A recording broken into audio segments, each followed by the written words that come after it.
Morning. My name is Sergio Sarmiento, and I'll be, we're missing one. My name is Sergio Sarmiento, and I'll be moderating the session on the G20 Leadership. The G20, as probably many of you know, is an organization of countries that has come up in the past few years and become a major stakeholder in world decisions. In fact, many of the world's most important economic decisions have been made in G20 forums. Why? Maybe because the United Nations became too large and too hard to manage, and the G7 and G8 formats were too constricted, too restricted, and they wouldn't allow a proper decision-making process. We're going to be talking about what this means to development, to the world. We're going to talk about what Mexico's presidency of the G20 at this point in time means. We're going to have a major summit of G20 leaders next June in Los Cabos. If you've liked Vallarta, I'm sure you like Los Cabos as well. It's a fantastic destination in Mexico as well. And we have a panel of people who will allow us to understand the various issues at stake here. I'm going to start with, you have the description, you know each one of these people, but let me tell you briefly. I have Jose Antonio Meade. He's the Minister of Finance, the Secretary of the Treasury of Mexico. Jose Angel Gurria, who was Minister of Finance in the past, is now the Secretary General of the OECD. We also have Jeffrey Jerris. He's the Chairman and CEO of Manpower Group in the U.S.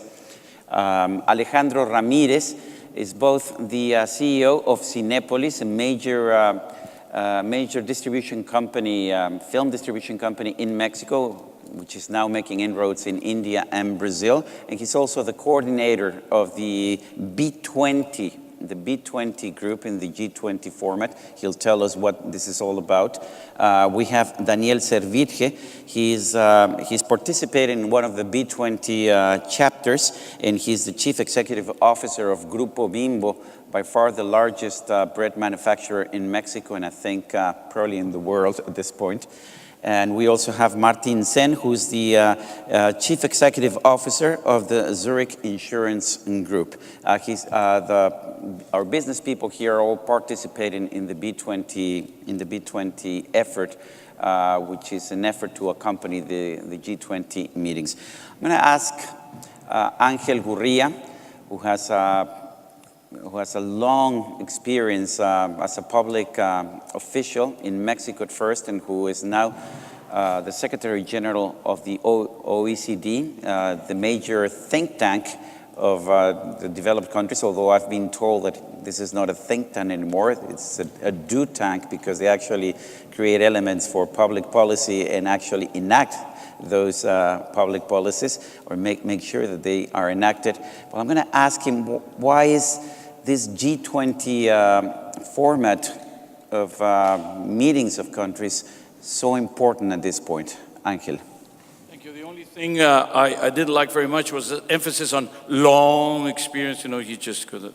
But other than that, thank you. The G20, we founded, and I say we because I was Minister of Finance in Mexico then.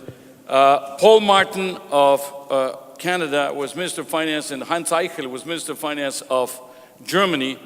And we thought we needed a place where we were not negotiating, where we could talk about things, which was representative enough that it could have legitimacy and small enough that it could be manageable. So we invited a bunch of countries because of their size, because of their impact, etc. And when we got to 19, we stopped because we couldn't make our minds about the 20th. You can always count on the European Council or the European Union to come in and fill the slot there. So they're kind of the 20th, but they were not meant to be. We actually, I think, have never found officially the 20th. So we said, this is the G20. We were only 19. We didn't tell anybody. Then this went on and on until some of the G20 members, finance ministers, central bankers, were starting to get a little bored because they were always repeating the same things until the crisis came. And then the whole world was in front of the, facing the abyss. The financial system was about to break down, and they said, what can we do? Where can we go? Who can we call? And President Bush said, okay, let's call the G20. It's as close as you can get because you got all the big players. Well, that's the way it started. This is when it moved from finance ministers to leaders. We at the finance ministers level had tried endlessly to elevate it to the leaders level, never got to first base. It needed the biggest crisis ever in our lifetimes in order to get the leaders to elevate it to that level. It has been working since it faced the music with the financial crisis, and then with the economic paralysis, and then with the deficits, and then with the financial issues that are coming back today, dealing with unemployment, inequalities, etc. One problem: when the house is on fire, everybody knows what to do. You get a hose, you get a bucket, you get a glass of water, you spit on it, whatever, you just try to bring it down, okay? When you have options, when it's about, taking policy decisions, when it's more difficult, and that is what is happening now. It's not that the G20 has lost its, used up its life, it's lost utility. It continues to be a formidable combination of manageability and legitimacy. But the problem is the issues we are confronting now are more complex. And I'll just finish in a moment, Mr. Chairman. For example, the question of, the debt in the United States. Well, very complicated issue with systemic implications. The systemic problems of the debt in Europe. Advance in Greece, advance with the so-called compact, the fiscal compact. We've also made progress with a firewall, but we still have to do capitalization of the banks and deal with the question of growth, deal with the questions of fiscal consolidation, unemployment, inequality. Those are pending issues. They are still there to be addressed. We have to go structural. We have no room in monetary policy or no room in fiscal policy. So we have to go structural. We say at the OECD, go structural, go social, go green, go social, because there are a lot of victims of the crisis yet. We have to take care of them. And go green because going forward, it's an intergenerational responsibility. We also, and I know some of my colleagues are going to say this, but frankly, we also have to keep doing some of the things we've done for decades. Let's fight protectionism with everything we've got. Trade protectionism, investment protectionism, foreign exchange protectionism, any form of protectionism. And that, I think, is one of the very important contributions that the G20 has made, and I'm sure will continue to make. The OECD will be there, Mr. Minister, to support the effort. Thank you. Gracias, Ángel. Thank you. And this is not to, no implication after what you said, Ángel, but Alejandro Ramirez was a young global leader before he became the CEO of Cinépolis, and he's now, aside from running his company, he's coordinating the effort of the B20. What is the B20? Thank you, Sergio. Well, the B20 was formed during the Toronto G20 summit a couple of years back. It's when the G20 formally invited the private sector to issue recommendations of ways in which the private sector and the G20 governments could work together to devise and come to potential solutions for some of the most pressing problems of the world. I think today's challenges, global challenges, are too complex, too large, and too interrelated to be solved by governments alone, even by G20 governments alone. And that's why we think that this multi-stakeholder approach of inviting the private sector on one hand, also civil society has its own forum and interaction with the G20, is very powerful and potentially very useful. The B20, after the Toronto summit, convened in Seoul, and that's when it was formalized as a permanent group that convened under the umbrella of the G20. And again, last year in the Cannes summit in France, it convened, and this year it's our turn, Mexico's turn to chair it. And we're working in around 7 topics, some of which are the same topics that the G20 leaders are going to be discussing. Those are food security, green growth, employment, trade and investment, transparency and anti-corruption, ICT and innovation, and financing for growth and development. And the way that we've approached these 7 topics has been, again, in a multi-stakeholder approach. We have over 150 global CEOs of major global corporations working in these 7 task forces.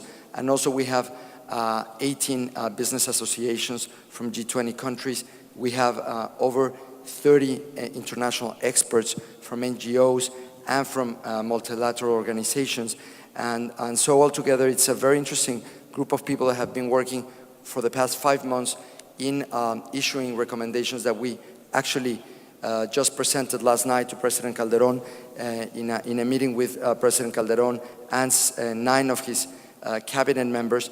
And now, for the next 2 months leading to Los Cabos, we're going to be working with the Mexican government and through the different ministerial meetings to introduce these recommendations in the formal G20 tracks. And we're issuing recommendations not only to governments, but we start by asking what the business community can do to solve some of these problems, and then issue recommendations to what the governments can do, and finally, what we can do together, government and private sector.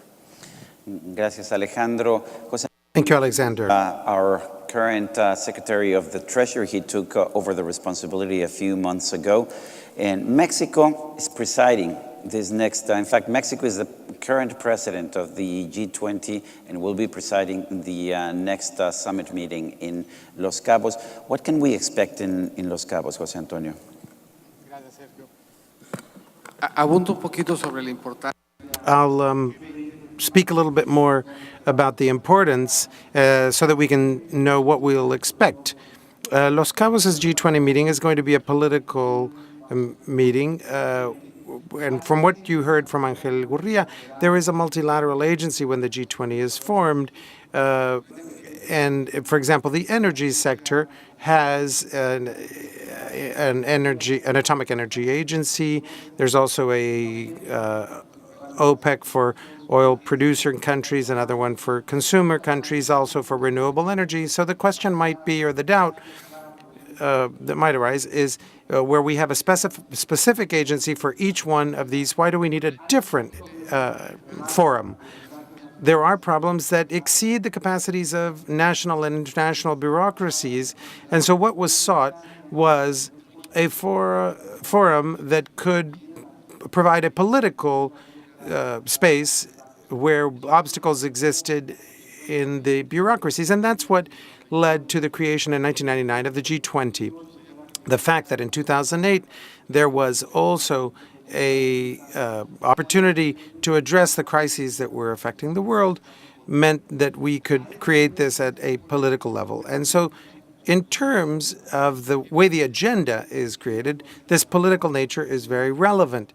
The agenda is developed in terms of the interaction with the business sector, with those that represent labor at the G20, with the relationship and interaction with other Think 20 actors. And this year, after an important level of consultations with the stakeholders in the G20, and with each of these areas, 5 issues were determined as the relevant ones. The first one, very important, was to identify what are the imbalances where unemployment were affecting the quality of life. And having identified those imbalances, what could be done to correct them? An important document exists, a plan of action that was drafted in Cannes, and it's being updated for Los Cabos. It has a plan of action that includes reflections and contributions from the business sector. It's also counted on the contribution of multilateral organizations, and it allows us to identify what concrete actions will correct these imbalances. We also face the challenge. One of the key imbalances addressed in 2008 had to do with the regulatory framework of the international financial institutions.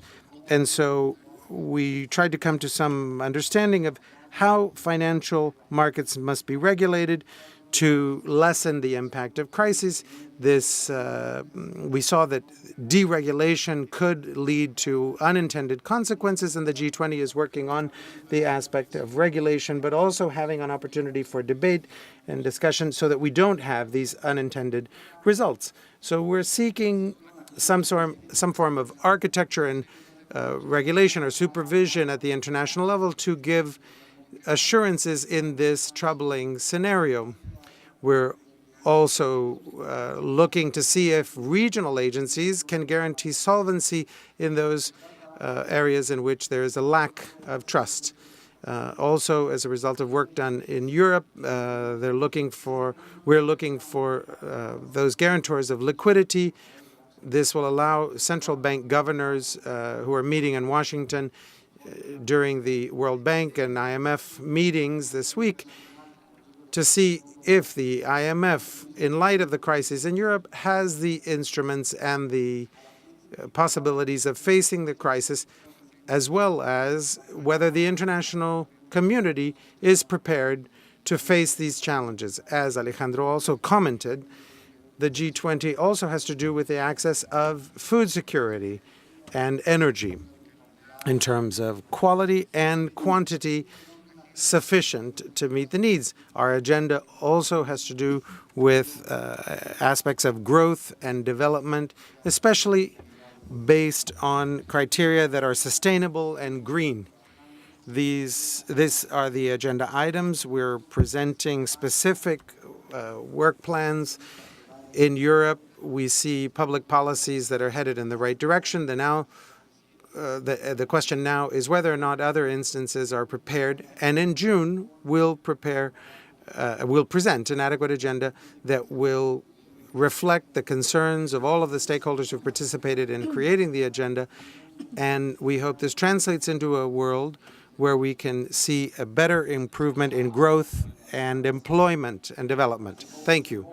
Global aspect, the overview. I'd like to have an idea of what you discuss in the specific chapters of the B20. Martin. Thank you very much, Sergio, and good morning, ladies and gentlemen. I think for as I'm concerned, two major themes to tackle, and one is still to work on resolving the euro crisis. There's no global prosperity, no global sustainable growth if we're not really getting over the issues in Europe. They're still very profound in terms of the need to act, and I think the G20 has to reinforce the commitment we have heard so far, both from European leaders but also from global leaders, in terms of avoid contagion with regards to development in Europe, i.e. that means that the institutional setup, particularly the financial system, needs to be strengthened, needs to be reinforced, so in order that confidence can come back. We see at the moment these waves of calming down markets, and then we see again the wave where markets rather become much more volatile. We are at the moment at such a point where interest rates in Italy, in Spain, Portugal keep rising again, credit default spreads keep rising again to levels we have seen at the high point of the crisis. So the crisis by all means not over yet, and markets do test the respective institutional setup, and I think it needs another very strong commitment from global leaders from the G20 on how to go about these issues in Europe, particularly the strengthening of the institutional setup. And with that then again, more longer term, I think as well, clearly follows through on what we have committed so far in terms of the structural reform, particularly with regards to the labor market, and particularly as well with regards to education. One has to clearly understand, I guess, that this is a long-term undertaking. There is no quick fix. And since this is long-term, that will mean as well that we're going to have for quite some time to live with a European market which is going to grow well below potential. One can like it or not like it, but I'm afraid that is somewhat the reality in order to really then strengthen the system altogether. And I think then if you move to emerging markets, and particularly to this part of the world, to Latin America, and you see already the smile in my face are becoming much more joyful, one can be much more optimistic. And it is truly the emerging markets, Latin America, which is totally different. If you think about the financial setup in Europe, which needs to be recapitalized. We have a situation in Latin America where the banking system is more than sound relative to Europe. In fact, if I take Mexico, capital adequacy in Mexico is about 16% within the banking system, i.e. the banks in Mexico in aggregate already more than meet the Basel III requirements which European banks have to meet over the years to come. This is a fantastic opportunity for this part of the world. This is a fantastic opportunity for Mexico. And I think what is still very important is, and that's a bit the risk then, what I see in Latin America, that brings me back to what Ankel has been saying in terms of protectionistic pressures, in terms of the risk that free trade and free investments are potentially being sacrificed.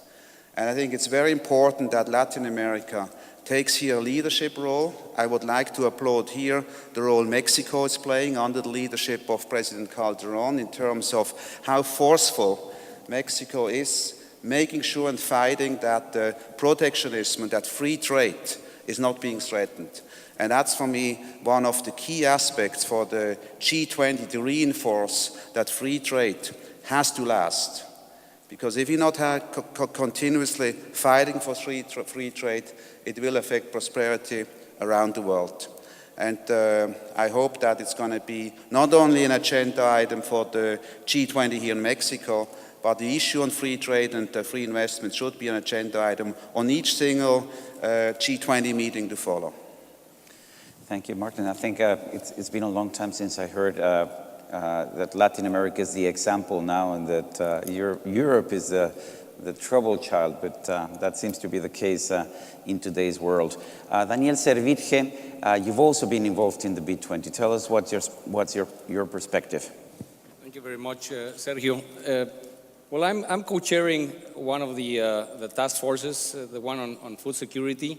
The other co-chair is Paul Polman from Unilever. And let me tell you that I've been in the industry for 30 years. And it was not until now that I started to understand better the issues regarding food security. And it's something that it's of great concern, and obviously it's something that we need to tackle on a global scheme. Just some figures to put this into perspective.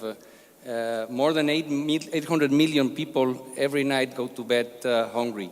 There are the other consequences on more than 1.5 billion people obese or overweight. We have in the coming years the growth of population that will basically require to feed 2 more Chinas into the world. We have already not a lot of additional land to grow food for us, and obviously as economies grow, people want to eat better food, more protein, more fat, and that it will require also put more strain on agriculture. Already today, 70% of the fresh water goes into agriculture. And that is an issue that's going to get worse by the time. And we also need to consider that governments have been falling down on many counts because of the issues regarding food and price volatility on simple commodities. So the task in front of us is big. What we have set out as a major goal for this problem is really to think on increasing production of food, 50% more food by 2030, and doing this basically with the same land and with the same water that we are using right now. So in order for the world to solve this problem, it requires a lot of global coordination. It will require definitely a lot of investment, public in the public hands, and also by private companies. And to do this, we need to solve issues on many fronts, from public policies, from ways to assure the land rights of the people who own these properties, to R&D, to review our paradigms in terms of our technologies, ways to distribute these technologies to the small farmers, and we can go on and on and on. The issue is a big one, and let me tell you that what I just want to mention is the meeting that we had yesterday evening. To me, was a very, very positive one. I want to commend Alejandro and the President Calderon, because it really, for the first time, allow us to be all together in a room, and I was very optimistic of what the private sector can contribute on a global basis to this larger than life for us business people problems, and I think that we're on the right path for Los Cabos. Thank you, Daniel. And Jeffrey Jerez, it's your turn. What's your perspective? I'm having the opportunity to co-chair the employment segment. And when I was listening to Angel's recount of the G20, the global crisis coming together, some of the challenges, the fact that if the house were on fire, you would know what to do with it. What I was thinking about the entire time was the labor market. Was that if it was as simple as the house was on fire, we would know what to do with it. But it is multifaceted. And the drive that has happened from 2007 to 2010 was a doubling in the unemployment rate in the OECD countries, 5 to 10% in round numbers. That doubling had multiple reasons for it. But at the same time, what we are seeing is not the ability to say what we should do is just stay where we are because growth will fix our unemployment issue. Because we will not be able to, in many cases, and we're sitting here, and I would share Martin's smile, we're sitting here smiling because possibly growth could fix some of the things, and here we're sitting in Mexico with unemployment rates of 5.2, 5.3%. But please indulge the pain of the rest of the world, which is incredible amount of pain on unemployment. This unemployment is really at a point now where is it structural or is it cyclical? Which elements are structural? If they are structural, how do we change that? So the fact that we are now addressing this in a B20, and I too felt extremely energized in the session last night, because it was not just an intellectual stimulation exercise. It was an exercise of commitment. It was an exercise of actions. And all of the various groups, from trade to food, all have impact on reducing unemployment, on driving quality employment. So as we drive through this, there is another element that is even more dangerous than that, which is youth unemployment. Youth unemployment is triple that in most countries of unemployment. We have the scary future of losing a generation of future leaders, of losing a generation of future inventors, if we are not able to take what we were presenting last night to President Calderon, bring to the G20, and the business clearly has a role in this.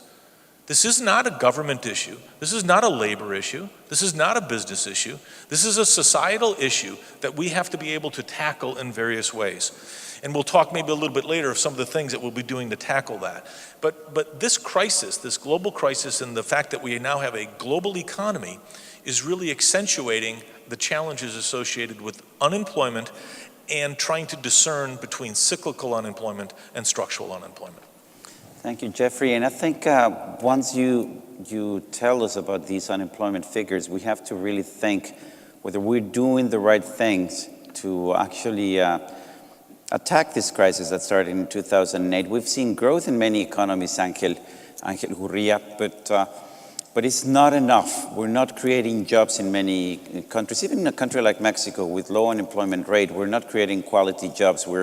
We still continue to have major problems of people who are not getting the jobs that they would want to have.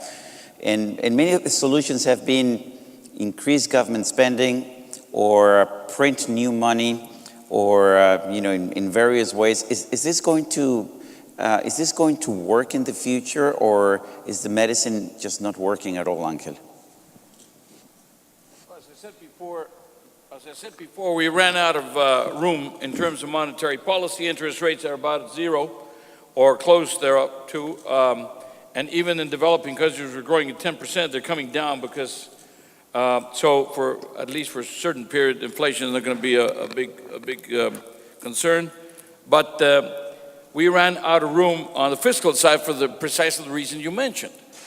We bought our way out of the recession with big wads of dollars or yens or euros or whatever that we didn't have, that we printed and that we borrowed from the public and that we took away from the rest of the economy.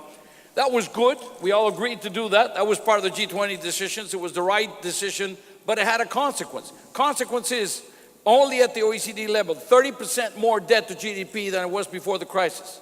We're now coasting around 100% debt to GDP on average. Of course, Japan has a gold medal, 200% and growing. Most of this debt is still growing in many of these countries, like unemployment is still growing, for example, in Europe. And inequalities are still growing. So you run out of monetary policy, you run out of a fiscal policy. What do? As I said before, you go structural, you go green, you go social. What does it mean to go structural? Well, I think one by one, we've been mentioning education, innovation, green growth, competition, open competition, release competition, and benefits will come. Deregulate. We calculated with Mario Monti that if Italy would deregulate substantially, there could be as much as 0.6% additional growth per year in Italy. And these are mature economies. So you deregulate, you look at the health systems, you look at the tax structure, you reduce the cost of creating jobs tax-wise and social contributions, and you go more for consumption taxes, you go more for green taxes, labor market flexibility, product market flexibility, R&D, universities, the linkages between research centers, private sector, markets, etc. These are the things that have to be done in order not only to sustain the growth medium and long term, but also to make sense to the short-term decisions that we're taking to deal with the crisis. There has to be a medium-term context in which we're taking the emergency or the urgency decisions. Otherwise, they only improve the markets for 24 hours or 6 hours sometimes or whatever, and at the end of the day, the effect, even of very dramatic decisions, is gone. So you do need the structural side, you do need the medium and long-term view, because the other instruments have pretty much exhausted themselves. Daniel, if I understand the problem in terms of food security, is not production. We seem to be very good at producing food throughout the world, but we don't seem to be able to get the food either because of market failures or because people just don't have enough money. But the issue is very, very complex, if I understand correctly. It's not a question of just being able to produce food, because we are pretty good at producing food in humanity today. Am I right? Daniel? Yeah. So what can we do? Well, I do believe that we will also face a problem producing food. So it's a matter of producing food. The food prices have doubled in the past 10 years. So there is an issue of scarcity here, and that, at the end of the day, of inventories that will drive prices even higher if we are not able to produce enough food. And then there's also the problem of distributing that food. Wherever there is a shortage of food, there are also other barriers to trade that get into play there that will also heighten the problem. We had this issue on some commodities, wheat, basically in 2009, and the issue of food production is critical, and the issue of coordinating policies so that we don't increase the problem within the trade parties is also key. The other thing that we need to work upon, more importantly, is what each country can do to solve this issue. And one of our findings and the recommendations that we're putting forth, it's really to nail down those global ideas in which the international organizations and the government are thinking very much alike the private sector, and see how we can tackle these issues country by country. So one of our recommendations that we're putting a lot of effort to put it into practice is what we call a national public-private partnership on agriculture. There are nowadays 11 countries, one of those is Mexico, in which the public sector, the government, and the companies get together and review the issues that are blocking production and distribution, and then focus on specific either crops or regions in which they could make a big impact. That's a practical way of dealing with these global issues, so that at the end of the day we can solve the problem. Martin, what does it take for the European banks to start lending again and to start promoting new investments in Europe, which seem to be so crucial for having a recovery not only in Europe but in the rest of the world? I think one important aspect of that is to get clarity on the future direction as well of regulation. And I'm saying that because there is a risk that one tends to over-regulate a system and coming from different angles at this very point. And understandable, of course, because the house is under fire, and as Angel has described so well, you try all means in terms of calming things down. But we have a serious risk that with the complexity of regulation now, that this is leading to unintended consequences, and one of it that the credit growth is being threatened. And that's really what is happening. So the key is to recapitalize the banks in order for the banks then again to be able to really support the economy in giving credits on a basis where the banks are as well able to take risks. At the moment they do not have in Europe this ability to take risks, or they only can take these risks at a new price, i.e. at much higher credit spreads, which again is slowing down innovation, which again is slowing down growth within the economy. Jeffrey, jobs are so important, and in fact, I was struck by what you said, by the levels of unemployment. I think many people in our audience are probably struck by that information, but we see it every day. At the same time, we see many companies struggling to find good people to fill jobs. Is the solution education, or is the solution having more flexibility in labor legislation, or just simply generating more growth? You bring up a very difficult and frustrating topic for the job seeker, because you have so many people unemployed, but yet at the same time there's job openings, and we've categorized it as the talent and skill mismatch. And what has happened during this downturn, if we go back to the downturn, because there's some very clear things that happened, is companies got very specific in what they will do and not do. They got very specific in who can do that job the best. And as a result, the specificity of the job is increased. So what we have is a high list of those job openings and high unemployment. This talent mismatch is actually, over time, has a chance of expanding, which is even more challenging for us. There are some solutions to this. Some of them are businesses need to, if they were to have more demand, they would take on more people to try to do some of their own training and development. A lot of companies have reduced some of that training development. But right now they are not prodded to have to do that because the demand for their product is 2, 3, 4, 5%. So they could do the notion of more with less. And that's driving some of that talent mismatch. Also what's happening is, as you have longer term unemployment, 3 years of a person being unemployed, during that time, the entire manufacturing floor may have changed with new equipment. Now they have to be retrained. That's where the government can come in, to make sure that there is some training there, and businesses have to be associated with that. But I would also add that there needs to be a higher level of apprenticeships and internships associated with the universities and the technical schools and businesses in order to make that transition smoother. I would also, if I had a soapbox, I would stand on it right now and scream, and that is, we must bring honor back to the skilled trades. We must say that it is a great and honorable thing to go to a technical school and get those degrees, because those are the in-place jobs that, in fact, and all of our research shows, they're either 1 or 2 in the hardest to fill jobs are skilled trade jobs. So, multifaceted, but clearly one of the things you are seeing is what's frustrating the world. high unemployment, high job openings, and part of this is just this complete mismatch of skills that are not going to fix themselves. There has to be some real focus on this. Thank you, Jeffrey. When I look at the agenda of the G20, of a G20 meeting, I'm always surprised by the level, the amplitude of the agenda.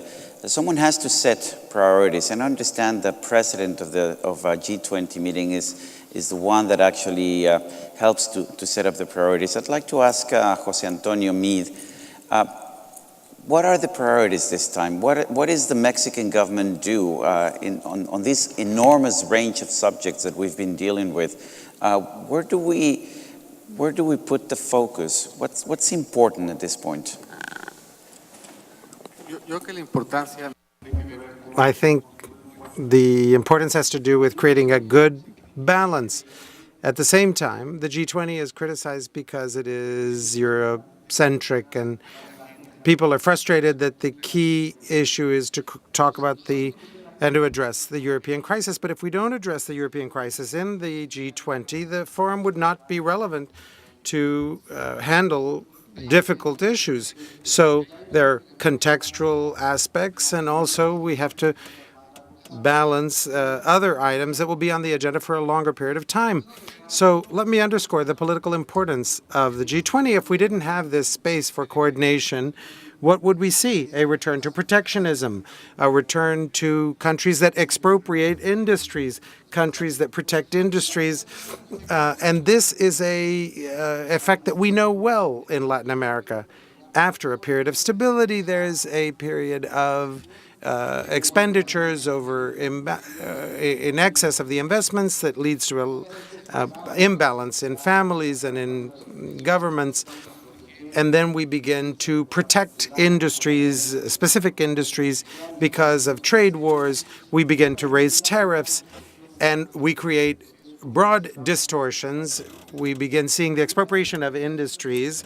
And once this happens, we realize we have to take difficult decisions and improve the structures of our economies. That's why the G20 is a relevant forum for coordination, for countries to coordinate and to avoid falling into these temptations and repeat the lessons that history has taught us will avoid a return to growth.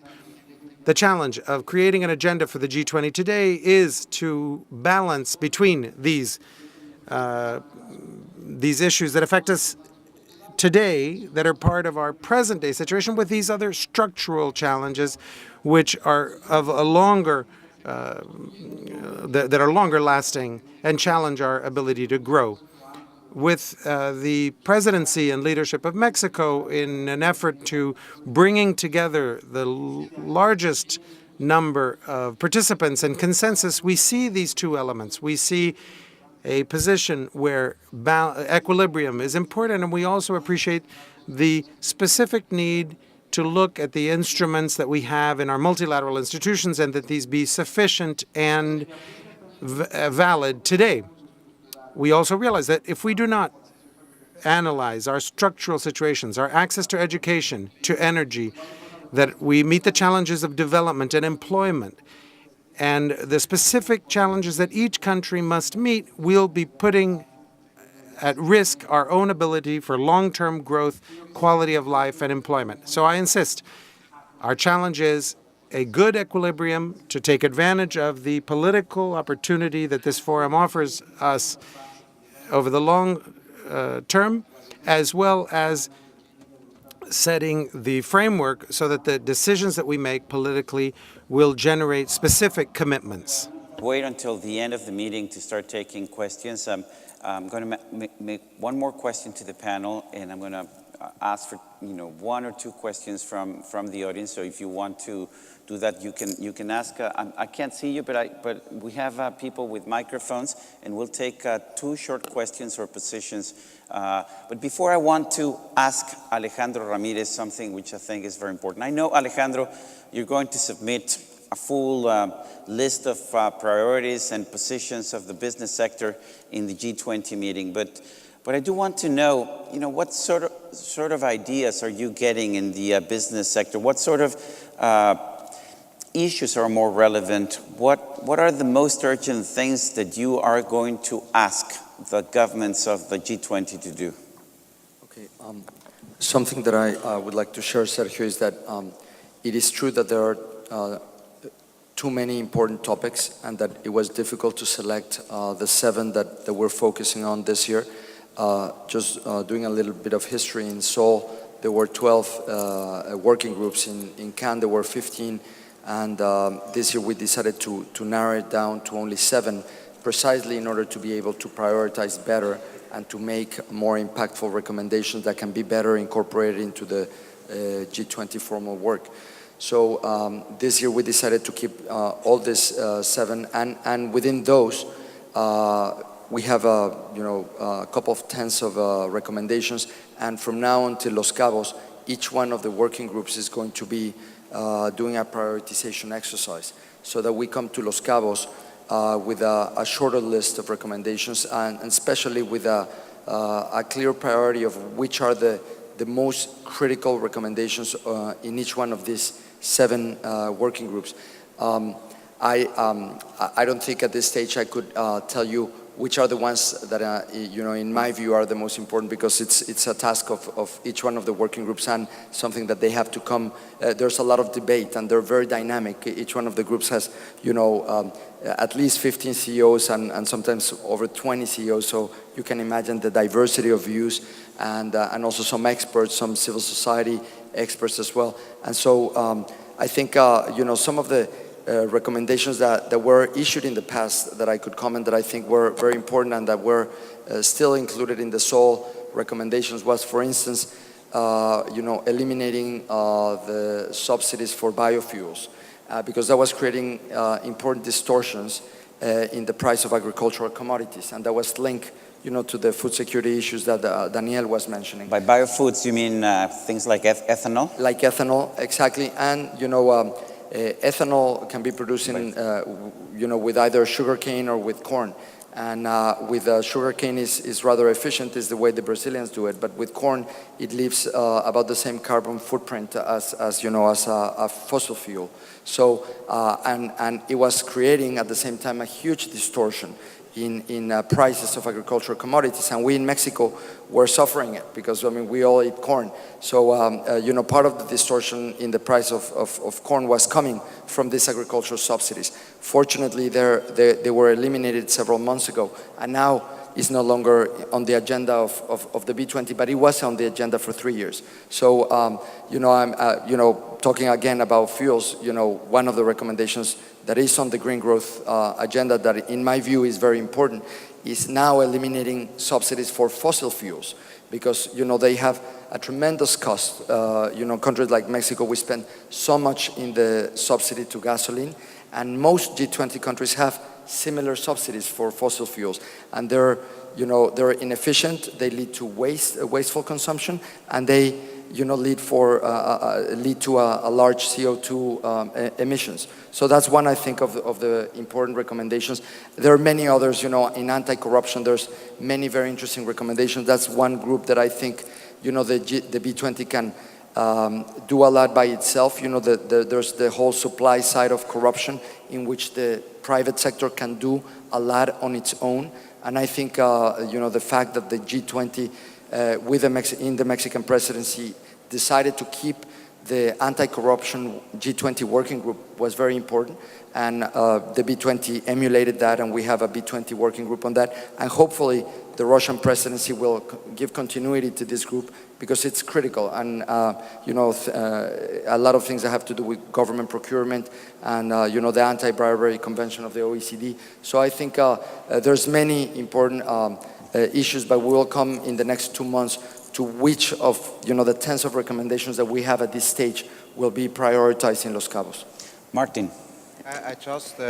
Thank you. I just would like to add to Alejandro what I have experienced in the discussion last night in one proposal, which is really important because it's the first time, is the proposal for President Calderon and Alejandro to as well build up an advocacy and sort of a KPI success measurement scheme so that the priorities set up, that they are being carried forward in every other G20 meeting in order that one is able to tick the boxes. Have you achieved and have you accomplished the mission or have you not? And I think that is a novum. This is a fantastic proposition which has been put on the table so that priorities are not shifting from year to year, from stakeholder to stakeholder, but that you have as well a pass of measuring the performance in terms of the multi-stakeholder approach. Who does what, and is really being done what is being said. And I really hope for President Calderon and as well for the leadership on the B20 that this has been accepted, because that would as well then reinforce the institution of the G20 as such, because you would know then what you're working for, and you would also know that a year later, even with the new presidency, the efforts are being tracked and monitored. Thank you. And this is time. We have one question here and another one over there. So if we have the microphones, one over here and the other one over there. Yep. Thank you. If you could please identify yourself. Yep. Thank you, Sergio. Andrés Rosenthal. Following on your characterization of the agenda of the G20 as being very broad and having a multiplicity of issues. Most of those issues are crisis-related. That is, the G20 was elevated to a leaders level group because of a crisis, as Angel said. How are we going to make sure that the G20 survives the crisis? The crisis will end at some point. All of these crises have finite periods of time. What are we going to do when we need the G20 as a global steering group rather than a crisis management group? Okay, that's interesting. Will there be a G20 after the crisis? And we'll go to the next one, and then we'll have the answers. Hi, I am Hector Munoz. I want to ask something. For example, in Mexico is going to be elections, and what's happened with the B20? I want to ask to Alejandro Ramirez. Well, let's ask Ángel Gurría about will there be a need for a G20 after the crisis, or will there? Has it proved to be a good vehicle for solving problems, or is it going to be a new bureaucracy on top of the UN and every other bureaucracy that we have today? I hope that one day we can seriously question whether the G20 still has a role to play, because as Mr. Rosenthal suggested, it would mean we are back to normal with a capital N. I don't lose a lot of sleep over the fact that we'll be asking that question for some time. I think there's plenty of work to be done. The issues, take individually the issues of slow growth, of high unemployment, particularly of the young, and growing inequality, put them together, shake them in a jigger. Huh? How did James Bond say? He said, shaken, not stirred. That's okay? right. And you put them out in a glass and they will blow up in your face.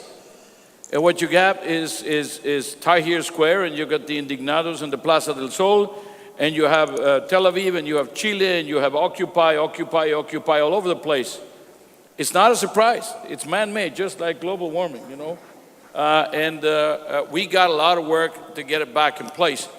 Our projections suggest that mediocre growth and high levels of unemployment and high levels of debt and high levels of accumulated and deficits are going to remain as part of our lives in the not only next 18 months, but also in the next maybe 3, 4, 5 years, 7 years to come, if we do not take very specific country-based measures of the structural nature, and if we do not increase and strengthen international cooperation. So it's pretty clear.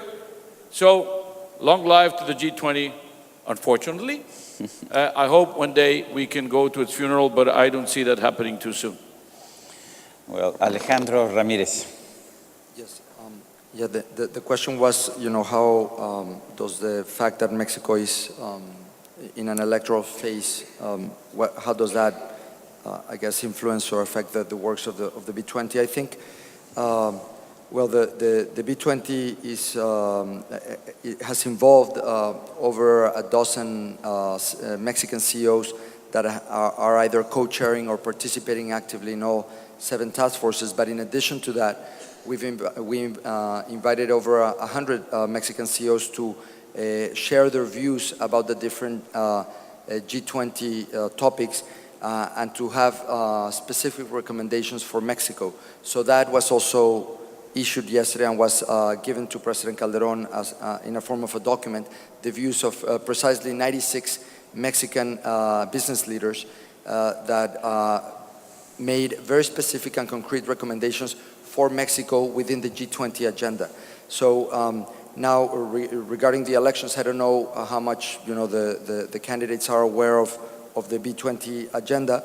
We will probably share right prior to Los Cabos also the recommendations that the Mexican business community and also the B20 at large produce, so that whomever gets elected as president is familiar with the type of issues that Mexico has put forward in the B20. And also, well, Mexico will continue to be president of the G20 and the B20 until end of November. So actually, when we have change of president, that's when Mexico turns the presidency of the G20 to Russia and of the B20 as well. Jeffrey. I want to add something as an outsider, as somebody who has put a lot of time with our entire committee, as I'm sure the other co-chairs have. At not one moment, if somebody wouldn't have told me there was an election going on, I never would have known it. The intensity of follow-up, your intensity, the questions from President Calderon last night were insightful, depth, time-consuming, as if there was not going to be anything.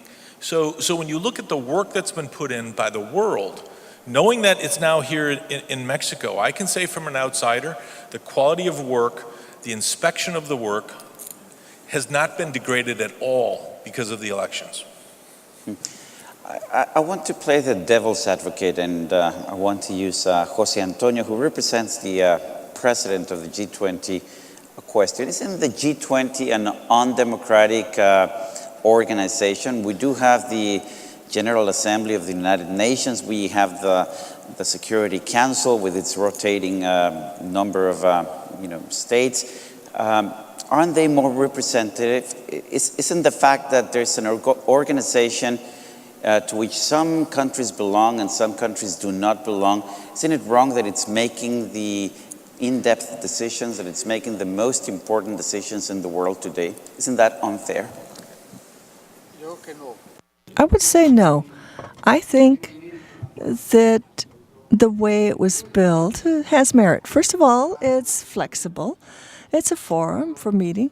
It's for policies of political arbitrage and represents 80-90% of GDP. There we find wealthy countries, poor countries, those that produce oil, those that consume oil, those with problems with inequality, countries with violence, and those with human and social indicators that are doing very well. So to my way of thinking, it's how we can find within this coordinating unit, which is not bureaucratic, which does not have a technical secretariat, and it does not generate an infrastructure. It's to find representativity, and it's not the first effort to give life. We have the issue of only 19 was resolved because between the rules of the country that I can invite 5 other countries, provided it's not Spain. So in the we have the 19, and then of course you have the right to invite another 4. But I think that those that participated in the architecture, which was adequate, part of what important that happened after the 2008 crisis was that the arbitration and the coordination worked. We're starting to see some very short-lived outbreaks and some short-lived outbreaks as far as expropriation. But in general terms, this is not the norm. Instead, what we are seeing is a very proper behavior. So when we face this type of a crisis, we find that the coordination did work. And so then when we are not centering on economy but on security or energy or employment, then the forum will continue to be functional because of its representativity, because it has a flexible format, and because it's being very useful. Newcomer to these discussions and to these forums. Do you find them efficient? Do you find them an efficient way of tackling the world's problems? Much more than I had ever thought in my life.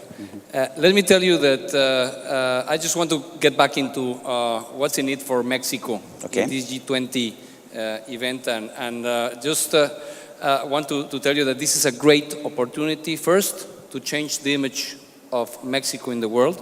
And I think that by the role the President is taking, by the role of conducting this V20 agenda, we can certainly improve the image of the world in Mexico and especially of ourselves. This is also the great opportunity, given the elections and whatever, to do the things that we need to do. This is a moment in which, with the recommendations that are put forth in the B20 and the G20, to also set an ambitious agenda for growth and for change and for changing the things that we all know that we need to change, but we've been waiting for the politicians to do that job, and time has passed by long enough. So I think that the traction and the movement towards a better world needs to be also exemplified by the role that Mexico takes in applying some of these recommendations and put them into practice. Well, Daniel has already told us, Martin, that this is working, that there's someone listening and there's someone putting into public policy whatever is being suggested, whatever is being proposed at this summit. At this point in time, and I understand Alejandro already told us that there are going to be recommendations and they're going to be put into place, they're going to be voted on, and they have to be refined. But if you were going to make some final recommendations, some very specific recommendations, so that everyone who's here actually remembers them and puts pressure, political pressure on the governments to implement them, what would they be? Well, I'm co-chairing the task force on trade and investment, and on that task force we're making very specific recommendation, and that is the first one, to really reinforcing and recognizing that open and free trade has enabled the world to deal with each other without any specific restrictions, with the biggest benefit to create prosperity for everybody involved, and with that as well to create jobs. And this is the fundamental thesis of open and free trade. And there couldn't be any better example of that happening, for example, here in Mexico. How much Mexico has benefited to be a part of the globe and being able to export without major restrictions, and as well to import without major restrictions on tariff and whatever there is. That's fundamentally very, very important. And there is at the moment, unfortunately, there's a risk for protectionistic pressure, even in this part of the world, and that has to be recognized, that this cannot be accepted from the top of the leadership. And with that, the G20 should make trade and investment a permanent item on the agenda. That's one demand. The G20 should lead by example to rejecting measures that do restrict trade and investments. That's another demand. Out of 6 demands, the second. Third, the G20 should encourage progress in multilateral trade liberalization and rule-making.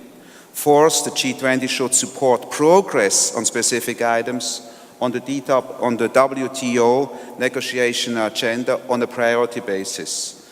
And the G20 should reiterate the support for open cross-border investment as an essential contributor to growth, development and job creation. And last but not least is as well that the G20 should create a working group on investment to advance this agenda and to report back to each G20, starting again with the G20 after Mexico and Russia, so that progress is monitored and that it's not just being kind of evaporating along the lines and other potential items are taking over. Free trade is absolutely essential to keep prosperity at least on where it is, but the objective is, of course, to make the world a better world and to increase it. If we move away from that, unfortunately, it's not going to get better. Jeffrey, I'd like to know your recommendations at this point. The recommendations from the employment side, we have 5 recommendations, and we too broke it down into business as well as government. But the number one is, from a government perspective, is to create strategic infrastructure investments, to conduct the appropriate studies that allow business to be sustainable. What are some of the infrastructure projects that actually aren't just one-time projects, but actually create sustainable business growth, which in turn leads to employment growth? The second one is labor market reforms and policies. This is really about how do you create that security at the same time that you create the ability to make it easier to hire someone, easier to bring someone on.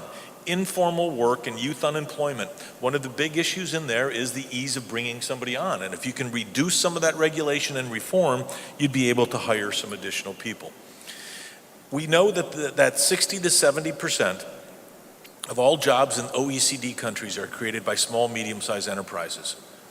What can we do to fund small, medium-sized enterprises? What can we do to make failures not hurt so badly? What can we do to create the facilitation of capital faster and bringing that talent in faster? Why is it that small companies in countries like Mexico might have all family members working because they don't want to get over 5 or 6 or 8, 10 employees? Let's make sure that those small, medium-sized enterprises have that. Let's make sure that there's collaboration between business and education, that what we talked about earlier, making that together. And then the last one is really increasing the amount of internships and apprenticeships. And one word on apprenticeships is, how can we create apprenticeships for small, medium-sized businesses that can help in the apprenticeship, that doesn't have some of the heavy certification associated, but still has the integrity of the apprenticeship? Those are the 5 we will be doing. Daniel, quickly, in 1 minute flat, if possible, what would be your recommendations at this point? I know you've already advanced some of them, but in a nutshell, what are those recommendations? Well, certainly put investment in front of this problem. It won't go away if we don't invest. Increase R&D spending. The percentage of R&D coming from OECD countries has been diminished in the last years, and we need to increase it up. We have to increase again the efforts to have the right land rights management system in many countries, especially emerging countries. Mexico, for example, is sitting idle with a large percentage of land or with very little productivity because specifically of this issue. We need to also make sure that we have climate smart techniques applied to reduce the impact of the greenhouse effect in agriculture, and improve also water management. And finally, and to me again, the best proposal that we can make here is to nail this down on a PPP manner, country by country. That can, at the end of the day, have impact for the long run. We have 9 recommendations, but I would say that these are some of the key ones. Thank you, Daniel. Alejandro, do you agree with these recommendations? Is there some other recommendations that the business sector should be making to the governments of the G20? Are these the recommendations? Yeah, aside from all the ones that we've heard from Martin, from Jeffrey, and from Daniel. Anything else that would be very important?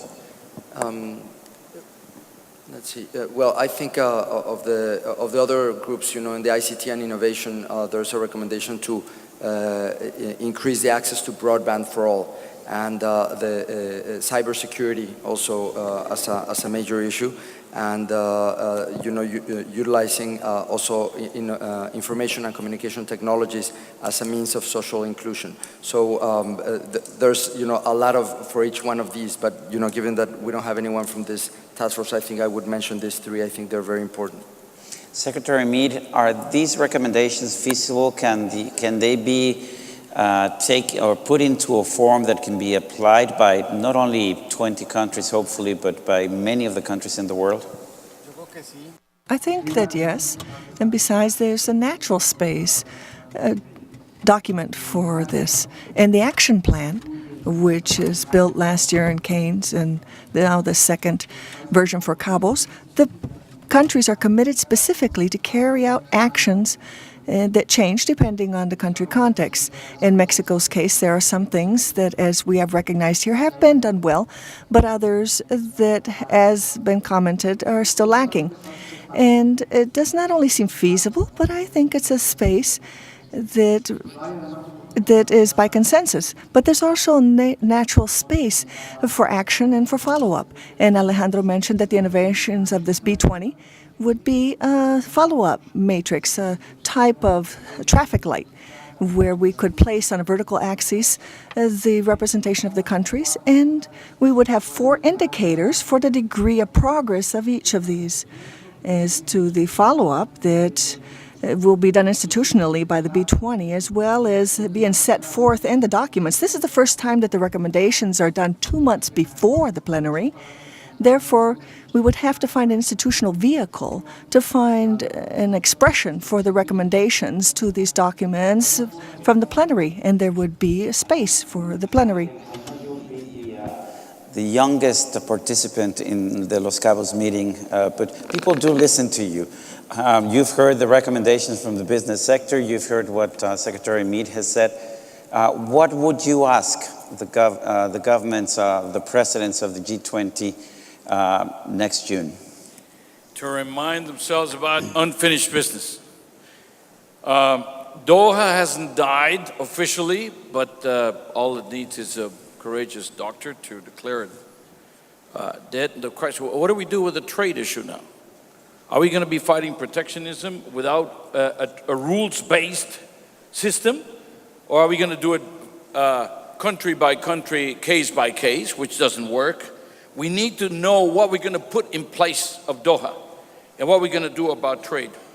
Greece took 2 years to put together because we don't have a system. And in the process cost about 50 times the total debt of Greece in terms of uncertainty, in terms of the fall in the stock markets and the fall in the commodity markets, in terms of unemployment, in terms of uncertainty in the financial markets, etc. We didn't know how to deal with it, and we were still saying 1.5 years ago, 1 year ago, even a few months ago, saying, oh, if it uses a euro, it cannot restructure, it cannot deal with its creditors, it would be irresponsible, whatever. Well, it was simply an indebted client which needed relief, just like everybody else. They don't have a system, and they still don't have a system. The firewall was created, yes. The ECB is helping with the firewall, but now the IMF is discussing and whether there's enough money or not. Are we going to be able to build a big enough firewall? I had pushed for the mother of all firewalls, maybe not the mother of all, but a big enough, a fat enough, a deep enough, a wide enough, a tall enough firewall that can scare the dickens out of speculators. Have we done that? Not yet. It's still pending work. The bank capitalization, not finished. And you've asked, are banks going to be lending money regularly? What do they need? Well, first of all, they need to capitalize. They need not to go bankrupt, which is pretty basic, but then eventually they need to capitalize. Then they need to, of course, to go back to lending. But for that, they need a regulatory system which is predictable. And Martin mentioned about that. We have not yet gotten that. We need to deal with new issues like capital flows. I mean, in abundance of flows into countries rather than outflows, which we had traditional. We have not yet agreed to deal with that. And then there's some other things. I mean, I've talked about green. Everybody talks about green. Everybody likes the idea of green, but we are on a collision course with nature. And we have not corrected the course. We talk about it incessantly, and we still have not corrected the policies that are going to overshoot, want to create warming, which goes beyond the proverbial 2 degrees, and which are going to overshoot, take a lot longer to get back to the proper course. And that deals with water, was mentioned here repeatedly by Daniel, biodiversity, waste, air quality, etc. All these things have to do with it's not just a question of, when I say, by the way, green growth, I say green growth, stress the growth part. And we're fighting about words. We can't agree whether it's green growth or green economy or sustainable growth for Rio. It's ridiculous, and we're losing a lot of time basically, the target is pretty clear. So I'd say, again, go structural, go social, go green. Thank you. Well, this is really the end, but Secretary Meade has asked me for one final word, just one quick word. Yeah. Muy rápido. Very quickly, and just to conclude on this note, recognizing what Angel mentioned and that we cannot be complacent, and there are many topics yet pending, but when we have the semester cut off and when we compare to what we're seeing now, there are evidence that we are working. There are things that could not be financed 24 hours. It used to be 3 months. We used to discuss in Greece who was going to assume the cost of an unpayable debt, but now there's a structure where the private sector will assume much of the debt. And 18 months ago, there was no plan for fiscal reconciliation that was credible in countries that were important, like Spain and Italy. We now have this. Just 2 months ago, there was no clarity on what was going to be the European function with regard to access to liquidity. Under the terms described by Angel, now we have an agreement that places 700,000 million euros on the table, and there are many additional topics. So as Angel mentions very eloquently, we must not be complacent. And I think that we also need to recognize that the coordination has had success, and we're in a much better situation than we were just 6-7 months ago. A lot of people told me, well, it's a very dry session. Well, you found out the G20 doesn't have to be dry. Thank you very much for being with us.